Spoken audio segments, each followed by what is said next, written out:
ond dwi'n jyst yn mynd i siarad am profiadau fi'n hun yn Mro Ffestiniog. A diolch am gwahoddiad. Ceri Cunnington dwi, ges i magu'n tan grisia, dwi'n byw yn Llanrothan rwan dros y mynydd. Dwi'n gweithio yn Blaenau tua 14 mlynedd o'n siŵr, gynta i cymunedau gynta, a wedyn i Ffestiniog a rwan i Gwmni Bro Ffestiniog, gwaith cymunedol. Ond dwi'n mynd i ddarllen o sgript, mae gen i ofn iddo jyst yn wydro trwy dydd. So, dwi wedi cael gwahoddiad yma heno i gyflwyno a siarad am beth sy'n bwysig i mi wrth rhannu a meddwl am Mro Ffestiniog. Y bobl, y llefydd, yr asedau a'r gymuned. Rhannu fo ofna a fod yn gweithio efo chi wrth feddwl am rwan a meddwl am y ddod. Yn o'n anffodus, beth ydych chi'n mynd i gael o'r eto, di myfyrdodau pen-wy, canol oed sydd yn trio cyfiawnhau, cymryd stoc a gwneud synwyr hyn yn gyfiawn o'i le o fewn y gymuned arbennig yma. A beth sy'n gyrru ei waith cymunedol deheuadau yn fodol gwell. Fel dwi'n dweud, ges i magu'n tan gris, neu tan grisia, milltir o'r ffordd. Cofiwch chwarae pêl-droed yn y cylla yn erbyn waliau stad tai newydd, hafan 10. Nofio fel plant yn yr afonydd a llyn tan gris gyda ni'n neidio a deifio off y dam. Oedden ni'n cael ein hel o'na bron bob dydd, ac oedden ni'n gwybod pam. Wel, mi oedden ni'n rili'n gwybod pam. Yn 7 neu 8 oed, dwi'n cofio cael yn dragio gan mam i fynd i protestio fo hi ac ryw o bobl lleol ennill tu allan i'n giati a paws eisiau nuclear toes. Dim rili syniad pam o'n i yna, ond oedd y placards yn really cool. Dwi'n cofio hyn yn dweud, ever ready power to the people. Dwi'n meddwl ar fath o batteries neu rhywbeth oedd hwnna beth. Ever ready power to the people. Cofio, hefyd, o'n i'n cweit yn da pam oedden ni fel prif o hogia un Cambrian Teras yn tan grisia. Pobl, y plant hun yn dangos i ni sydd wedi codi llaw ar y tren yn mynd heibio, a wedyn pan oedden nhw'n codi llaw yn ôl, oedden ni'n troi ein tina neu codi 2 bus o'n efo. Bloody tourists posh ydyn nhw'n mynd o dad. Tren oedd yn arfer mynd â llechi pont o Blaenau, ond rwan yn cario estroniau newydd bob dydd yn ei carriages piws i sbio lawr arna ni yn Cambrian Teras. Saesnas di mam, dod i fyw yn y 60s hwyr fel hippie a gael ei hydo cymhathu yn naturiol i'r cynefin a cymuned arbennig yma. Mam yn dysgu digon o Gymraeg i ddod yn weithiwr ieuenctid, cynghorydd tref, cwnselydd, dynas lollipop ac yn gwneud home help pe mae'n mynd drws nesaf a'r fwy yn darparu gofal naturiol i henoed y pentra. Oedd dad wedi magu'n lleol yn toiwr, yfwr brwd, darllenwr, dyn glor a chwarelwr o dro i dro. Dim ond y ddiweddar nes i ddysgu bod mam o dras Cymreig a dad o dras Saesneg sydd erbyn hyn wedi troi yn ben i wydrad ac yn darganfyddiad hollol wych ac yn atgyfnerthu a cyfoethogi fy nealltwriaeth i o Bro bara brith Mro Ffestiniog a'r hanes o mewnfudo ac allfudo parhaus a da ni gyd yn perthyn i.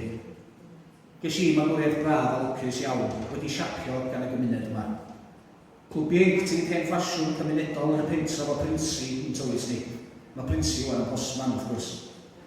Cyfle i gymdeithasu'n fydd o'n gylch y Bro, ein nentydd cyia i ein mynyddoedd a siapio cynlluniau a symentio cyfeillgarwch a deheuadau'r dyfodol heb yr wybod ni ar y pryd. Mae colli clwb ieuenctid yn erbyn a hanner i'n bobl ifanc ni ac i'r cymunedau. Ysgol y Mwylwyn rhywun peth, colli 6 form a'n ergyd mawr i'n cymunedau.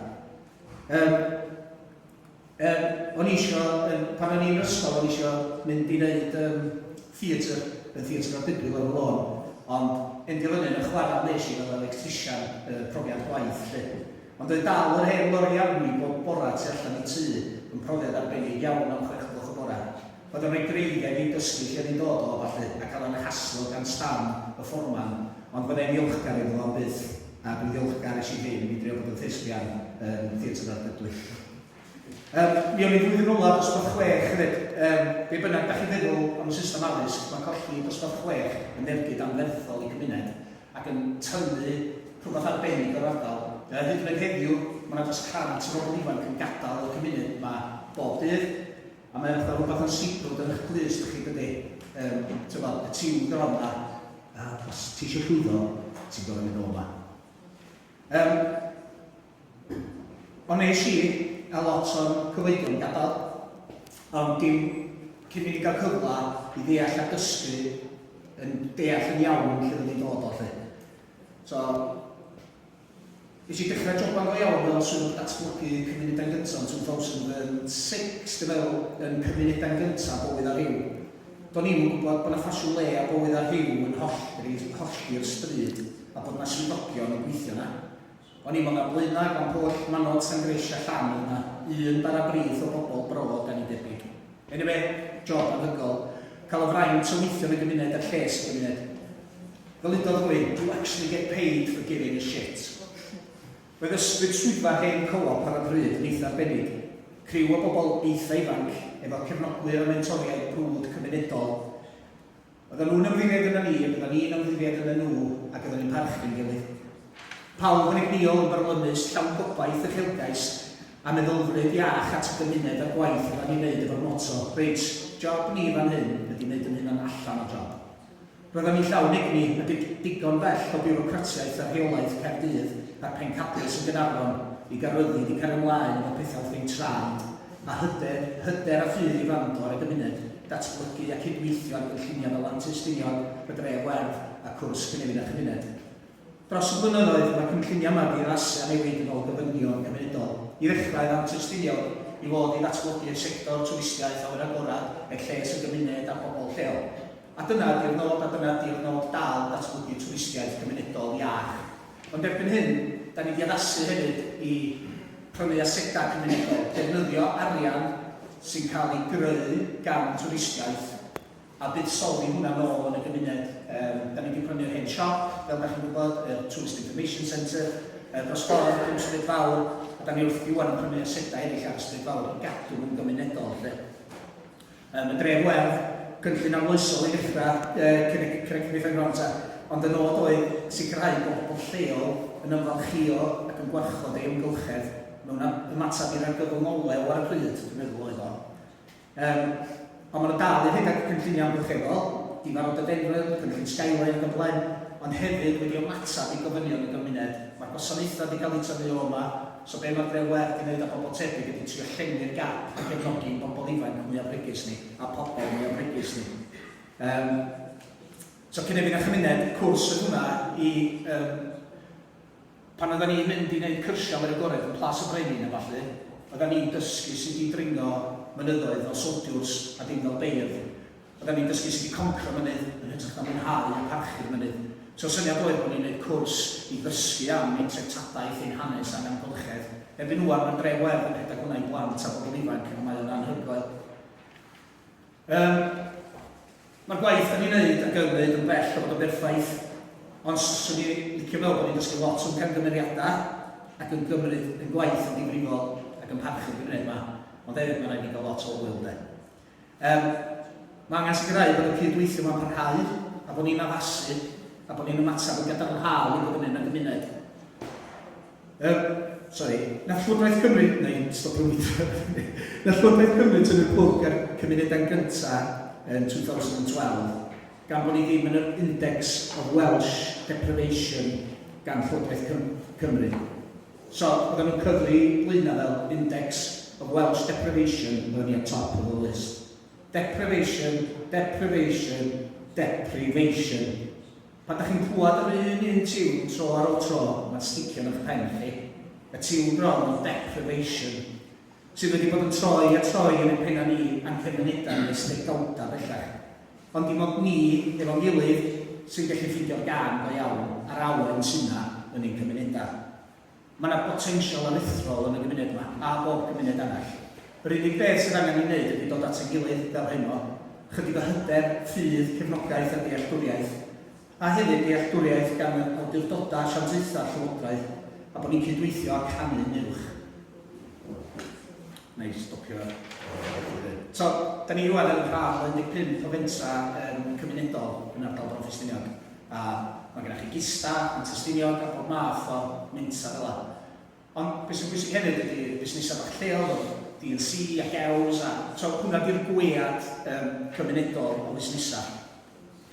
So, dyna di'n economi yn economi sylfaenol ni. So, da ni'n meddwl bod yna cyfle anhygoel i ddatblygu economi lleol sy'n gynaladwy, gefnogol ac ymgylchol. A bob dim wirioneddol da ni angen o fewn 5 i 10 munud, da ni'n gael o'n tref tatws per munud. Ond os ydych chi'n cael leaflet ar y ffordd allan, rwy'ch chi golwg ar hwnna. Syniad ydy o, cysyniad cychwynnol, bod beth da ni wirioneddol angen i gyd o fewn 5 i 10 munud. Nw'n i ddweud cystadlu fel internet, ac hynny 35-inch screen TVs, a da ni'n eisiau cystadlu fel nhw. Ond mi reidrwn ni gael pethau fel Tony Gwall, trwsio pethau, sgidia, a'r math yna beth. Ond y bwysicach gwasanaethau i bobl lleol, cyfla i gymdeithasu am fenna ac addysg i bobl ifanc. Dwi'n meddwl bod hi'n gwbl glir bod modelau datblygu economaidd wedi methu yn cymunedau ni. Ac yma rhaid pam rhaid i ni ddim yn gwynt efo'n gilydd, a Cymru cyfrifoldeb, os ddim yn ni pwy ac os i'n mwyn pryd. Mae'r llyn hydro lle da ni'n cael chase ac yn eidio off pan ydym ni'n iawn, newydd gwario 90 million ar pipes i cadw'r pwerdu yna i fynd am 20 years. 200 yards ar ôl o'n, mae'r tlodi tanwydd mwyaf yn Nghymru, dyn nhw'n methu fforddio cynnesu tai, ond eto 200 yards ar ôl, maen nhw'n cynhyrchu ynni a trosiant o 338 billion. Anyway, ond dim ond bobl efo meddylfryd deprived sydd yn canu caneuon ac yn ailadrodd straeon di galon. Mae rhaid i ni ailfeddiannu stori am caneuon ein adnodda, ein economi, hyder ac uchelgais o blaenau traws ar y llywodan i Llanbrofan ac o ynni dwristiaeth ac i ni weithio'n galad i ffeindio'r tir canol sy'n cysylltu ni gyd, sef cymuned a cariad a dyfodol gwell yn blant ni. Dwi'n gwybod bod fi'n cael gwneud bob dydd yn ddyddiol, dwi'n gwrando lot, dwi'n styfnig, ond rhaid i ni ddysgu a rhaid i ni rhysgu'r ei parch i safbwyntio'n gilydd ac ando'n well. A dwi'n meddwl bod ni gyd yn dysgu, dyn ni byth yn ystod y dysgu. Dwi'n meddwl bod fi hefyd angen deffro'n mwy i'r hyn sy'n digwydd o gwmpas ni. Mae rhai yn dweud bod ni'n cwrs cerdded i mewn i hylla o ran newid hinsawdd, ond be angen ni feddwl am y freuddwyd a rhannu'r freuddwyd. Os yna ni'n rhannu'r freuddwyd, dwi'n meddwl beth y freuddwyd bod yn wir. Heddiw mwy nag erig oed bod ni'n ymddiried yn ei gilydd a cydweithio lle gwffio, achos mae'n rhywbeth ar droed ac yn yr aer yn pentrefi a trefnu ar y cymunedau ni ar draws Gwynedd a Tiwns. Be am gweithredu'n lleol, wrth yn traed yn dyfod weledigaeth rhyngwladol. Bedwn ni'n newid y byd. Be am cyfarchnydog a cychwyn y sgwrs. Does i draws y cerdd yma, fe wedi wneud Mro Ffestiniog yn 2008 a dwi'n meddwl bod o'n berthnasol. Gwyn Thomas o Tanibisia, rhedyn mae o'n gael hi. Mae'r graig wedi ei malu. Yma y mae olion y dynion hynny a fu ohoni hi'n tyfu talpiau gleision o'i hen wythiennau, i'w trin nhw a'i naddu nhw'n llechu. Y mae ar ôl yma hefyd friwsion o'r caledwch a ddalurwyd. Ond o'r dinistyr a fu yn y graig yn ddid y garedd, mae dalennau tyner o wyrddni yn tyfu trwy ryn y caledi. Dyma i ni rhedyn anhydyn bywyd. Fel yn y cerdd, i mi ymwyneb yr holl caledi yn y gobaith a gwyrddni dychwelyd. Gwyrddni. Sorry. Ym mhrif awr ni, ydy bod ni'n mynd i fod yn styc a canu'r hen i'w gron o anobaith yn hytrach na cyd canu a bloeddio caneuon o gobaith. Fedrwn ni greu dyfodol gwell, wrth gwrs hedwn ni, ond dim ond efo'n gilydd, ac wrth cychwyn wrth yn traed ar nosweithio fel heno, a nes ymlaen, a nes ymlaen, a nes ymlaen. Dwi'n edrych ymlaen i gydweithredu a gweithredu ar y cryd. Os ddim ni pwy ac os ddim rwan, pryd, diolch am y cyfle i wydro.